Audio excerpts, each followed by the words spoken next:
أعوذ بالله من الشيطان الرجيم بسم الله الرحمن الرحيم وقيل يا أرض ابلعي ماءك ويا سماء أقلعي وغيض الماء وقضي الأمر واستوت على الجودي وقيل بعدا للقوم الظالمين ونادى نوح ربه فقال ربي إن ابني من أهلي وإن وعدك لحق وأنت أحكم الحاكمين قال يا نوح إنه ليس من أهلك إنه عمل غير صالح فلا تسألني ما ليس لك به علم إني أعظك أن تكون من الجاهلين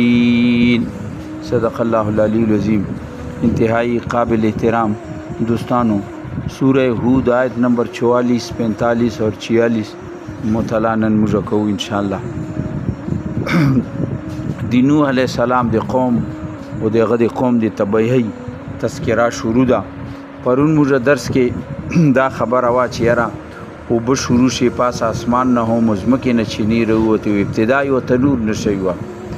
بیا هغه مکالمه چې نوح علیه السلام خپل زوی سره کړي وه چې رسا ما سره کښېنه، مګر هغه انکار وکړو. اوس طوفان راغو، دې کې څومره ټیم لګېدلی وي دا به الله نه خبري، څو ورځې لګېدلی وي. خو به هر کیف الله تعالی چې وقیل یا ارض ابلعي ماءک، ما حکم وشو چې ای ځمکې ټولې اوبه وتشه، یعنی جذب کا، ټولې اوبه جذب کا. ویا سماء اقلعي، او اے اسمانه ودره. وغید الماء، لہذا اوبه چې دي هغه ځمکې کې کېنستی، یعنی وچې لاندې شي. وقضي الامر، د الله فیصله وشلله. واستوت علی الجودی، او کشتی چې دا هغه په جودي باندې ودرېدله. دا بعضې بني اسرائیلو روایات د دې خبرې حمایت کوي. هغه یایي چې یاره دغه سیلاب چې دا په ټول روی زمین باندې راغلی و. شاید چې موږ دې باندې مخکې خبره کړې وه، مګر زیات ګمان دا د ویلي چې د دې روایات دنیا بر کې موجود دي. افریقا، امریکا، یورپ، څومره چې د ملکونو دي هغوی په تاریخ کې د هغوی هغه پوهه کې د دغه عظیم طوفان چې دا سیلاب یا طوفان د دې تذکره موجوده ده. خو لیکن د قرآن چې کوم اشارات دي هغې نه دا ده چې دا صرف په دغې علاقې چې کوم آذربایجان سره او دا کردستان علاقه شا د ترکی کوم سرحدونه چې دي دغه رسې، او دا د عراق او د شام، چونکې انسانیت هغه ټیم کې په دغه حدودو کې و، نو دا سیلاب صرف دو د پر راغلی و. لہذا بعد کې چې بیسه ټیم کې طوفان راغلو ټول ختم شو. او الله تعالی قرآن کې یایي چې بعد کې نسل چې دا، یعنی د دې قرآن گوی کې چې بعد نسل چې مو هغه د سورې بني اسرائیل کې چې هغه د دغې کشتۍ چې کوم اولادو هغې نه ما پیدا وکړلو. نو بعد کې دا دو به هجرت کړی ځمکې کې کونې ته لاړ دي. نو هغه روایات هغه تاریخ هم دی سره لاړ ده. دې وجې نه د هغوی په تاریخ کې دا تذکره موجوده ده. ورنه زیات ګمان او د قرآن اشارات دا دي چې دا طوفان په دغې علاقې او د عراق د دې مرکزو ارارات دا علاقې دي، او دا دغه وسطي دا کم ریاستونه چې دي کردستان، آذربایجان، او د آذربایجان او د ترکی کم سرحدونه چې دي دا چې کم ځای میلاویږي دلته کې دغه د غره اشاره هم غرونه یوازې لویه سلسله ده او ډېر لوی غرونه دي. او په دغه کې دغې علاقې ته ارارات یایي، او دغې علاقې کې یو غار دی و چوټي د ډېر لوی چې هغې ته اوس هم په جودي نامې سره مشهوره ده. نو الله تعالی یایي چې دې کې به څومره وخت څو ورځې به تېرې شوي. خو بهرحال الله یایي چې ما ځمکې ته حکم ورکو، اسم چې اوبه ختم بند کا، اور اسمان ته مو حکم ورکو چې اوبه بند کا، او ځمکې ته مو دا حکم ورکو اوبه مو وچې کړي ورباندې. وقضي الامر، او د الله کوم حکم چې د هغې فیصله وشوه. قضیه قضا ته یعنی حکم جاری شي و فیصله چې وشي. لکه د الله چې کوم حکم دی هغې فیصله وشوه. واستوت علی الجودیه اور کشتۍ چې کومه وه د نوح علیه السلام دا چونکې ډېره بلند بلاړه وه په اوبو کې، دا الله تعالی په جودي پهاړ باندې الله تعالی ورته ویلي چې ته دلته ودره، هغه ودرېده.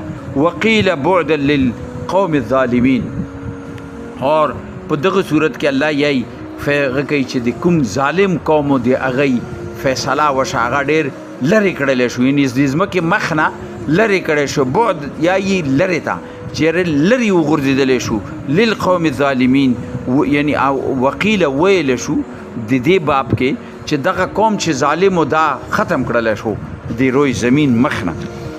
مخکې الله فرمایي وناده نوح ربه، په دغه ټیم کې اوس دا بات کې مکالمه ده یا هغه ټیم کې دا، خو به هر حال په دغه ټیم کې دا نوح علیه السلام خپل رب ته یو پکار کوي، یو فریاد کوي، ای د ما ربا.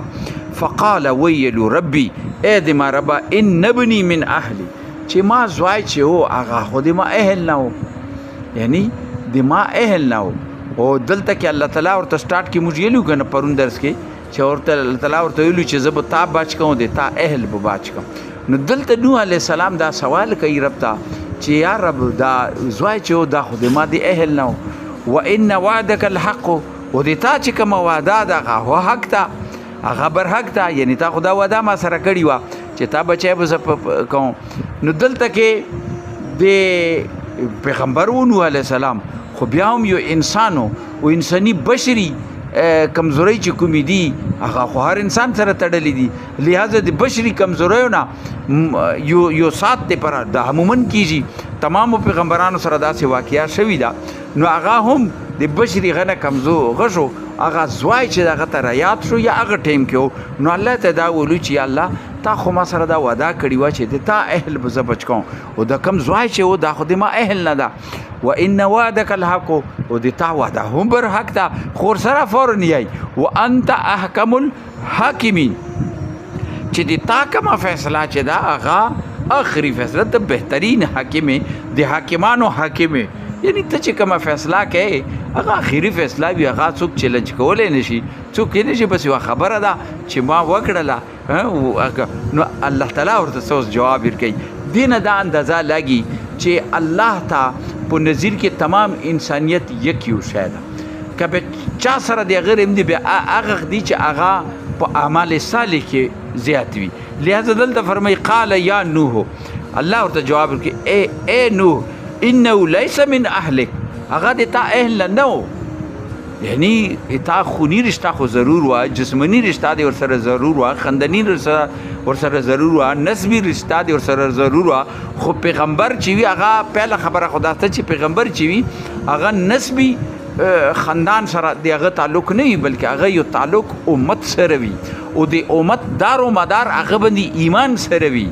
لہذا دا د تا اهل نه و، تا اهل کې هغه ټول خلک رسي چې تا باندې ایمان لري، نو دا خو تا اهل سره نه و، دا د تا اهل نه و، تا اهل و عیال سره د هیڅ تعلق نه و. انه عمل غیر صالح، د هغه اعمال چې وو هغه یو بګړه و، او اعمال صالح سره د هغه هیڅ تعلق نه و، او د هغه تعلق کفر سره و، نو لہذا هغه د تا اهل نشي کېدلی. د دې مثال بالکل داسې ده لکه یو انسان کې یو د وجود یو حصې ته یوه بیماري ولګي، الله دې هر سړی وسدي، د هغه بیماري دغه دمره مقام ته ورسي چې آخرکار ډاکټر فیصله وکړي چې دا کټکونی ده. کله چې هغه کټکوي نو دغه بیمار ورته وایي چې دا خو د ما د بدن حصه ده، خو ډاکټر ورته وایي چې دا د تا د بدن حصه خو ضرور ده، خو دا اوس تا دپاره اهم نه ده، ځکه چې دا تا ته فایدې بجای نقصان در کوي، دا تا ته فایدې بجای نقصان در کوي، لہذا د ده کټکون ضرور ده. نو لہذا نوح علیه السلام ته چې کوم جواب ملاو شو د هغې لوبې لباب دا ده چې یقینا چې دا د تا نسب سره و، د تا تعلق. دلته یوه خبره بله هم ده، څه داسې نه ده چې الله تعالی د هغه نسب نه انکار کوي، بلکې دلته د پیغمبر یو خپل شان ده، او دا د هر مؤمن شان ده. دې کې دا شی چې د مؤمن تعلق چې مؤمن سره ده هغه په نسب باندې نه ده، بلکې هغه په اعمال ده او د ایمان په مطابق ده. موږ تاریخ ګورو په صحابه کرام، یعنی بلال رضی الله تعالی عنه چېرته نه راغلی و، د حبش نه او بالکل څه تعلق نه نه خاندانو مگر حضرت عمر رضی الله تعالی عنہ دی چې بلال سیدنا موږ سردار ده موږ سردار ده. نو داسې ډېر واقعات دي چې هغه د دې سره تعلق دي چې دی د مؤمن تعلق چې دا هغه ایمان په بنیاد ده او د ایمان تعلق اعمال صالح په بنیاد ده. لہذا دلته الله تعالی جواب ورکو چې انه عمل غیر صالح یقینا هغه د تا د وجود ساوا یقینا هغه تا سره خو هغه یو مرض لګېدل هغه تا نه لرې کول ضروري و که پاتې شوی تا ته به نقصان در کولی. لہذا هغه فیصله وشه. بس مخکې اوس ډېر سخت انداز ده. نوح علیه السلام ته فرمایي فلا تسألني ما لیس لک به علم. مانا د هغو شیونو درخواست مه کوه، مانه داسې خبرو درخواست مه کوه چې هغې تا ته د هغې څه علم نه وي، تا ته د هغې څه معلومات نه وي، د هغې درخواست ماته مه کوه. انی اعظک ان تکون من الجاهلین. اور بیا ورته فرمایي چې یاد وساته تا ته زه نصیحت کوم چې د جاهلانو سره مشه. جاهلان مطلب دا ده چې یعنې داسې خلکو سره ته مه شاملېږه چې هغه په دې شي نه پوهېږي. ته یو پیغمبر یې او تا یو خپل شان ده. دلته داسې مقصد نه ده چې نوح علیه السلام خو موږ دا عرض وکړو چې چونکې بشري کمزوري پیغمبرانو سره موجود وي او دا یوه نمونه هم وي، داسې مثالونه قایمیږي هغه دې دپاره وي چې ریتې دنیا ته دا پته ولګي چې د پیغمبر اولادو هم خو د هغه ته د پیغمبر د اولاد هونه والا څه فایده نشه میلاو چې دا د پلار پیغمبر ده. نو لہذا هیڅ فایده هغه ته نشه میلاو. دلته دا وضاحت ته چې الله ته چې څه شی ان اکرمکم عند الله اتقاکم چې الله ته ټولو نه بلند او زیات مرتبه والا هغه ده چې هغه کې تقوا زیاتوي د اعمال صالح په بنیاد د ایمان په بنیاد. دغه خبره نبی محترم صلی الله علیه وسلم خپل ټولو رشتہ دارانو ته ویلي چې تاسو د ما رشتہ داران ته د ما لور یې، ای فاطمه د ما لور یې، ای صفیه د ما ترور یې وغیره ټول قریش خاندان ته چې تاسو سره ما رشتې دي خاندانونه دي نسب مو ده سره نسل مو ده. ها دنیا کې ته تاسو د ما نه څه خصای شئ زه تاسو سره د دنیا د نسب د رشتہ دارۍ دی حق په بنیاد هغه حق به زه ضرور در کوم، مگر زه د آخرت کې د تاسو هیڅ په کار نه رسم سوای د تاسو اعمال نه. دا هغه خبره ده چې دلته نوح علیه السلام ته فرمایي چې انی اعظک تا بچای خو ضرورو بس تا سره وخت تیر کو خو هغه ایمان نه کړو راوړ او دغه کې موږ پرون ذکر کړو چې کوم چې ایمان راوړ درې بچیو هغه ورسره کېنستو لہذا هغه خدای بچ کو. لہذا انی اعظک زه تا ته دا نصیحت کوم چې ان تکون من الجاهلین چې ته دغه خلکو سره ځان مه شاملوه چې کوم جاهلانه رویه تعصبانه او نسبی تعلق بنیاد باندې خپل معاملات چلی. یعنی ته یو پیغمبر یې او هر ایمان والے ته دا پکار ده چې هغه تعلق د هغه دوستانه. نبی محترم صلی الله علیه وسلم حدیث کې بل فرمای من احب لله وابغض لله ومنع لله واعطى لله فقد استكمل الايمان. چې چا مینه محبت هم دی الله دې پروي او دشمنی هم الله دې پروي او چا ورکوي هم دی الله دې پر او نه ورکوي هم الله دې پر فقد استكمل الايمان. ایمان الله مکمل ده. الله دې مشته د قرآن فهم راکړي، دین فهم راکړي، د سمجھ راکړي او د دې په مطابق عملی زندگی انفرادي اجتماعي مشته جوړون توفیق راکړي. رب کریم دنیا بھر کې اسلام ته غلبه ورکړي، کفر مغلوبه کړي او د کار خیر کې مشټولو ته خپل حصے چونې توفیق راکړي. رب کریم ایران ته فتح ورکړي، مسلمانانو ته فتح ورکړي، مسلمانانو ته اتحاد او اتفاق نصیب کړي. رب کریم مسلمانانو ته اتحاد او اتفاق نصیب کړي. د کفر په مقابله کې د مسلمانانو ته د اسلام په حمایت او د اسلام د بلندۍ لپاره رب کریم ته اتحاد و اتفاق نصیب کے. رب کریم د امریکې او د اسرائیل او د کفر دنیا تمام منصوبې ناکام و نامراد کے. رب کریم دنیا بھر کې چې مسلمانانو باندې تکلیفات وي ته د هغې مدد وکړې، ته د هغې ته پناه ورکړې، ته هغې ته ازادي نصیب کړې، ته هغې ته سکون نصیب کړې، ته هغې ته قوت نصیب کړې، ته د هغې مدد وکړې، ته د هغې پشت باندې ودرې، ته د هغې مدد باندې ودرې. رب کریم بیمارانو ته شفا ورکړي، بېروزګارو ته روزګار ورکړي، چا روزګار د ټولو ته روزګار کې برکت واچوي. رب کریم بې اولادو ته اولاد ورکړي، چا اولاد د ټولو اولاد نیک او صالح وګرځوي، چا نور حاجتونه پوره کړي، بېروزګارو ته روزګار ورکړي. رب کریم چا روزګار د ټولو ته روزګار کې برکت واچوي.